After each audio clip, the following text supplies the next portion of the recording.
अभी तक हम बुढ़ापे में होने वाली बीमारियों और बुजुर्गों की सामान्य समस्याओं पर बात करते रहे हैं। आज मैं आपको 60 से 80 साल की उम्र में और उससे भी आगे जीवन में खुश और स्वस्थ रहने के ऐसे मंत्र बताने वाली हूँ जो आपकी जिंदगी बदल सकते हैं। दरअसल ये मंत्र मेरे नहीं हैं, बल्कि जापान के एक विशेषज्ञ के हैं। जापान में एक साइकोलॉजिस्ट हुए हैं, हिदेकी वाडा। वह 61 बरस के हैं और बड़ी उम्र के लोगों को होने वाली मानसिक बीमारियों के स्पेशलिस्ट डॉक्टर हैं। उन्होंने एक किताब लिखी है जिसका नाम है द 80-year-old वॉल। वाडा की यह किताब 2022 में प्रकाशित हुई थी और इसकी अब तक 5.5 लाख प्रतियां बिक चुकी हैं।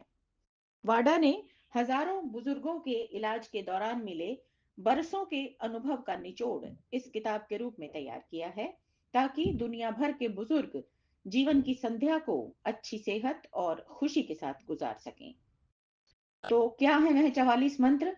आइए एक एक करके जान लेते हैं। बड़ी उम्र में स्वस्थ रहने का पहला मंत्र है, हमेशा चलते फिरते रहें। जब गुस्सा आए तो गहरी सांसें लें। इतनी कसरत जरूर करें कि आपका शरीर जो है वो जकड़ ना जाए। एयर कंडीशनिंग का इस्तेमाल करें गर्मियों में, तो ज्यादा पानी पिएं। बड़ी उम्र में डायपर्स इस्तेमाल करें, इससे आपकी मोबिलिटी बढ़ती है। आप जितना ज्यादा चीजों को चबाएंगे, आपका दिमाग और आपका शरीर उतना अधिक सक्रिय रहेगा। मेमोरी लॉस यानी जो यादाश्त में कमी होती है, वो उम्र के कारण नहीं होती, बल्कि दिमाग का कम इस्तेमाल करने पर होती है। बहुत ज्यादा दवाएं लेने की जरूरत नहीं है। ब्लड प्रेशर और शुगर को बिना जरूरत कम बनाए रखना कभी जरूरी नहीं होता। अगर आप अकेले हैं, ये अकेलापन नहीं है, ये शांति से समय बिताना है। और आलसी होने में कोई शर्म नहीं है। ड्राइविंग लाइसेंस पर पैसे बर्बाद करना बंद कर दीजिए। दरअसल जापान में जो सीनियर सिटीजन लोग हैं, वो अपने लाइसेंस जो है वो सरकार को वापस लौटा रहे हैं, और यहाँ वहाँ इस तरह का एक अभियान चल रहा है। अगला मंत्र है, आप जो चाहते हैं, जो चीज पसंद करते हैं वही करें। वो कोई काम ना करें जो आपको पसंद नहीं है। जो प्राकृतिक इच्छाएं हैं वो बड़ी उम्र में भी बनी रहती हैं।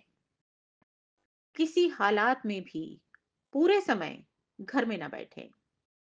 आप जो पसंद करते हैं वो खाएं। हल्का फुल्का मोटापा होना अच्छा है। सब कुछ ध्यान पूर्वक करें। ऐसे लोगों से जुड़ाव न रखें जिन्हें आप पसंद नहीं करते। हर समय टेलीविजन मत देखते रहिए।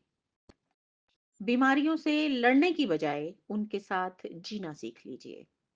बुढ़ापे में खुश रहने का एक जादुई फ्रेज ये है कि जब कोई गाड़ी पहाड़ की चोटी पर पहुंच जाती है, तो उसे सड़कें दिखाई देने लगती हैं।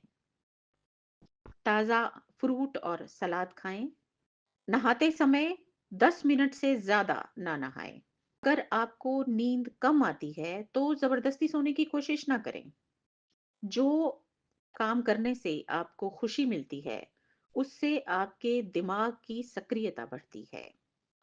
आप जो महसूस करते हैं उसे कह दें, और बहुत ज्यादा सोचने के लिए अपने दिमाग पर जोर ना डालें। जितनी जल्दी हो सके अपने लिए एक फैमिली डॉक्टर मुकर्रर कर लें।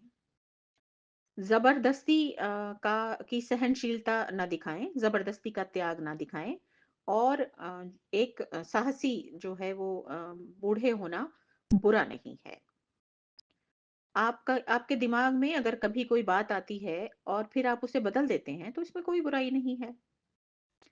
जीवन के अंतिम चरण में डिमेंशिया ईश्वर का एक उपहार है। अगर आप सीखना छोड़ देते हैं, तब आप बूढ़े होने लगते हैं। ज्यादा प्रसिद्ध होने, यश बटोरने की कोशिश ना करें। आपके पास जो है बहुत है। बुढ़ापे का सबसे बड़ा गुण मासूमियत है। जितनी कोई चीज आपको मुश्किल लगती है, वो चीज आपके लिए उतनी ही दिलचस्प हो सकती है।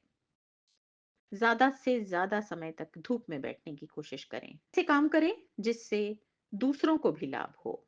आज का दिन आराम से गुजारें, अतीत और भविष्य की चिंता किए बिना। लंबा जीवन जीना चाहते हैं तो मन में इच्छाओं को बने रहने दें। खुशी से जीवन गुजारें। आराम से सांस आती जाती रहे। जीवन का सिद्धांत आपके अपने हाथों में है। हर चीज को शांति से स्वीकार करें। जो खुश जिंदा दिल लोग होते हैं, उन्हें हर कोई प्यार करता है। चेहरे पर अगर मुस्कुराहट है तो वो आपके लिए खुशकिस्मती लाती है। यह किताब हमें बताती है कि बूढ़े होने का मतलब सिमटना नहीं है। यह एक तोहफा है जिसमें सही सोच और उचित जीवन शैली के साथ समय गुजारना जरूरी है।